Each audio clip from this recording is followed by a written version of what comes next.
Hello guys, welcome to yet another Etabs tutorial.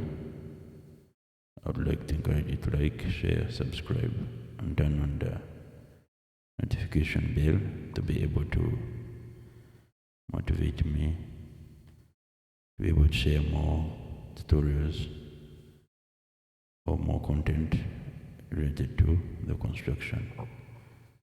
So today we are going to look at loading in Etabs model. So loads are important with the design codes or the area building codes being used. So after modeling your structure, which we've done in the previous session, here we have a simple structure. So the next step we do is defining the load patterns. So coming to define tab, define load patterns. So two loads are already predefined. That's the dead and live load. So the dead load has a self-weight multiplier of 1. So when you're assigning your loads, the dead load is already assigned. And this dead load caters for the beams, columns, slabs, and other structural components which are already within the design. So the other load is the live load. The live load will cater for other loads which will be experienced by the building during its design life. So the live loads would include the furnitures, if it's the store, the inventory in the store, if it's hardware, what inventory is being stored within the store that could compare for the live load. So the Euro code, I think for the one for action loads, provides various loading conditions for the live loads for various classes and categories of buildings. So in this project, we shall start by defining the super dead load, and this super dead load will be those of the furniture and other components which will be within the building.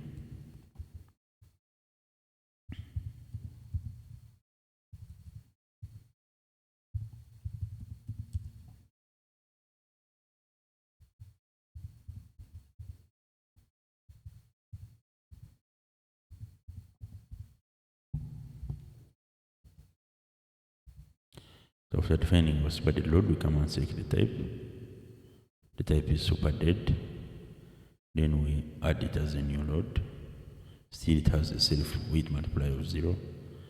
So the next load we shall define is a wall load.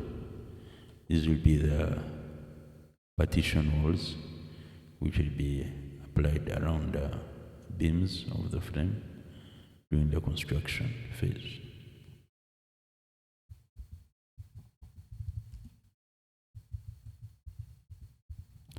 So still the category type is super dead load.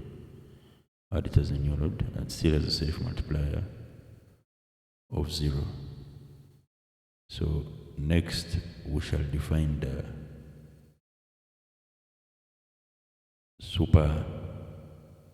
roof live load.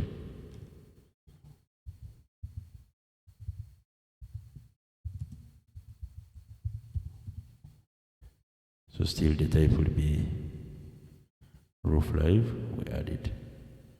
So now we are done with defining our load types.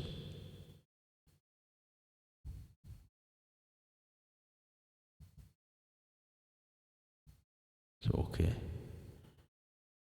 So the next stage is applying these loads we have defined to our elements. So the first we shall do is to assign loads to the slabs.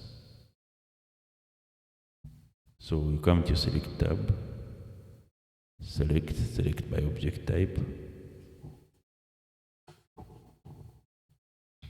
Then we select floors.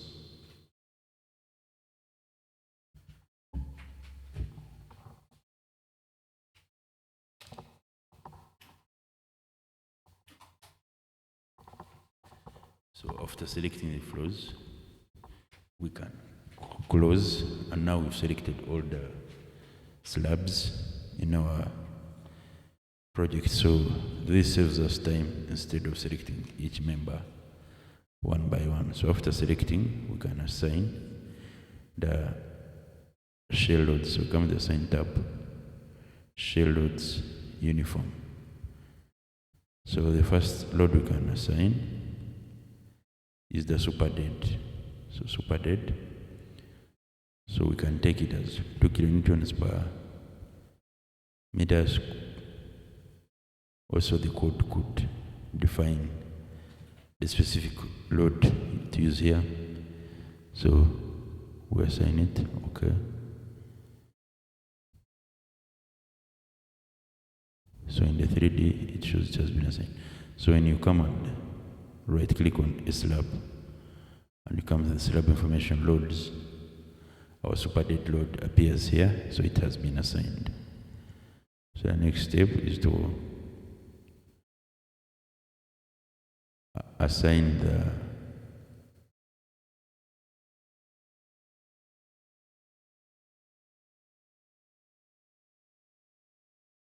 assigning the live load to the load. So you can come select, get previous selection, come to the assign shell loads uniform. Then you can also assign the live load. So in this case, we will take our live load to be 3 kilonewtons.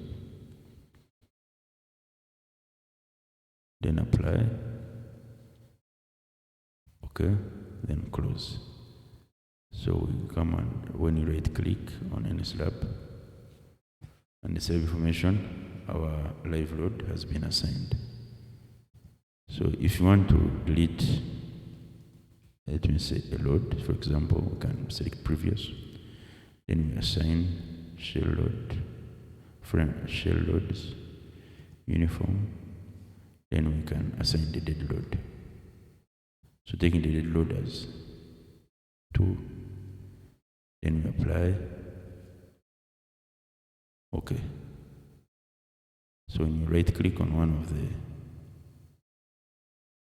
loads, you see it has not been applied because already the software calculates the dead load automatically. So when you want to delete it, since you have already provided it it has already been provided with a self weight of 1, the software doesn't calculate it. So we shall come back here, select by object type, flows, select, close. Then you come to assign shell loads uniform. Then the dead load, you can delete it here from the existing load. Okay. So when you come back to the slab, still our previous loads appear. So in Etabs, you don't need to define the dead load, it's already, the software incorporates it automatically. So the next step is to assign the wall loads to the beams, the partition walls. So when you're assigning loads, it's good to have both windows open, be able to notice changes, to be active. So when you come here to the select tab, select object type, beams, select all, close. So when you come in this section, you can right click, show selected objects only. So in this case, you can only see the selected beams.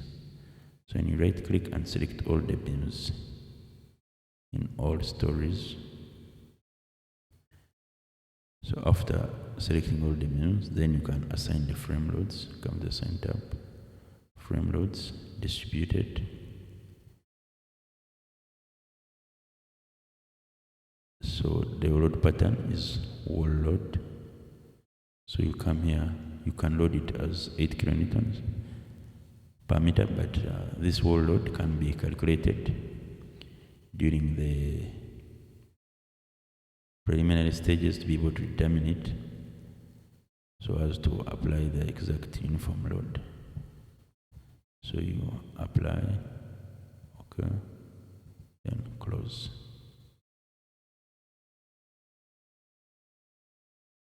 So when you select one of the beams and come to the loads, it shows you that the load we've applied is here. So after applying the loads, we can come to defining. The next stage is defining the load combinations.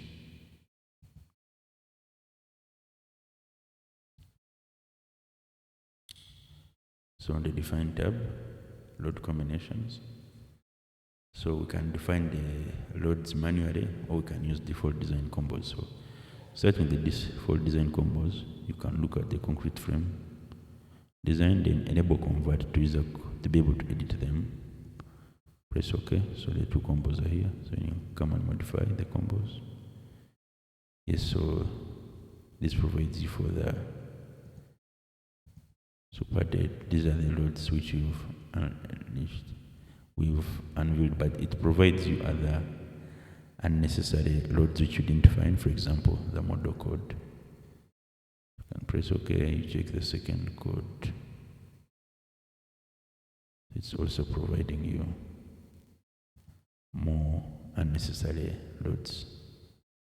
So in this case, when using Etabs, it is better for you to define these loads manually.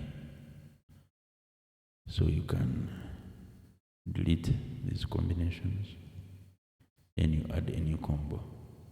So the first combination you can add, you can call it a serviceability combination. The combination type is linear type. Then we can come and select the codes. So we have dead to the scale factor of 1. Then live, we can give it a scale factor of 1. Then we have the super dead, scale factor of 1. Then we have the all load, scale factor of 1. Then we have the roof live. So, okay. So after then we can add another combination.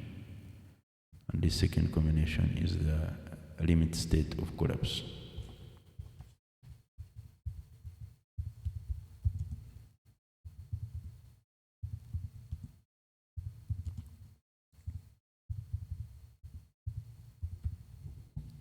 Then we can able to add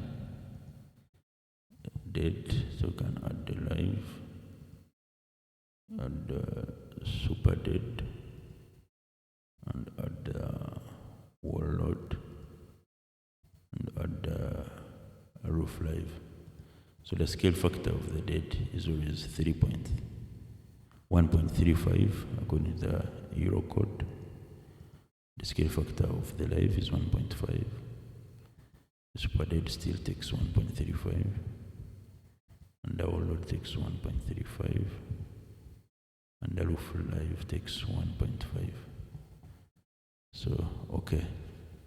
So we can again review our loads, see if what you find is what is there. Limit of collapse. And modify. So it's now okay. Okay, so design standards should be used in using these codes, because the IS and other codes of design will always have different load combinations. So it's a good approach to define these loads manually, to be able to get conservative results. So that's where I end for this session. Next session we shall look at the analysis phase in Etabs.